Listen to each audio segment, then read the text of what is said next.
Trillion economy లక్ష్య సాధనలో భాగంగా తెలంగాణ ప్రభుత్వం ఈసారి భారీ బడ్జెట్ ప్రవేశపెట్టబోతోంది. 2026-27 ఆర్థిక సంవత్సరానికి గాను 3.35 లక్షల కోట్ల అంచనాలతో కాసేపట్లో బడ్జెట్ను ప్రవేశపెట్టనున్నారు డిప్యూటీ సీఎం భట్టి విక్రమార్క. మండలిలో మంత్రి ఉత్తమ్ కుమార్ రెడ్డి బడ్జెట్ ప్రవేశపెట్టనున్నారు. 6 గ్యారంటీల అమలుకు తోడు ఆర్థిక వ్యవస్థను బలోపేతం చేసే దిశలో వీటిని ఖరారు చేసినట్లు సమాచారం. స్థిరంగా పెరుగుతున్న పన్ను రాబడులను పరిగణలోకి తీసుకోవడంతో పాటు కేంద్రం నుంచి ఆశించిన స్థాయిలో నిధులు సమకూరుతాయని ప్రభుత్వం భావిస్తున్నట్లు ఆర్థిక శాఖ వర్గాలు వెల్లడించాయి.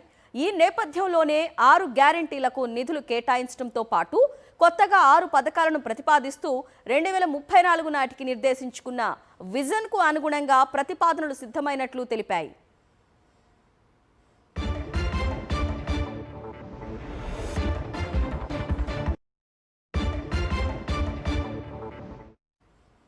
కాంగ్రెస్ పార్టీ అధికారంలోకి వచ్చిన తర్వాత మూడోసారి బడ్జెట్ ప్రవేశపెడుతోంది.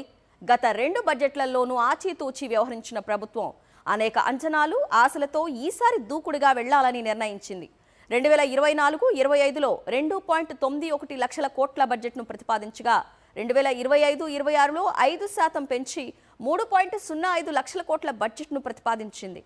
అయితే వరవడి కొనసాగితే 2026-27కు 3.20 లక్షల కోట్ల వరకు ప్రతిపాదించే అవకాశం ఉంది. 10% పెంపుతో బడ్జెట్ ప్రతిపాదనలను సిద్ధం చేసినట్టు తెలుస్తోంది. సొంత పన్నుల ఆదాయంపై నమ్మకంతో పాటు కేంద్ర పన్నుల్లో వాటా, ప్రాయోజిత పథకాల ద్వారా నిధుల సమీకరణ పెరిగే అవకాశం ఉందనే అంచనాలు, భూముల అమ్మకాలు, భూముల విలువల సవరణల ద్వారా మరిన్ని నిధులు సమకూరుతాయనే ఆలోచనతో 3.35 లక్షల కోట్ల వరకు ప్రతిపాదించే అవకాశాలున్నాయని తెలుస్తోంది. ఇప్పటికే బడ్జెట్కు తెలంగాణ కేబినెట్ ఆమోదం తెలిపింది.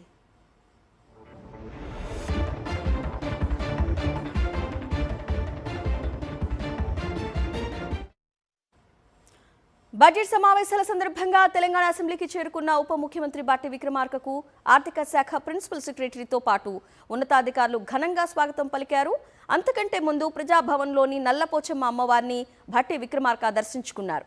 అమ్మవారి ముందు బడ్జెట్ ప్రతులను ఉంచి ప్రత్యేక పూజలు చేశారు.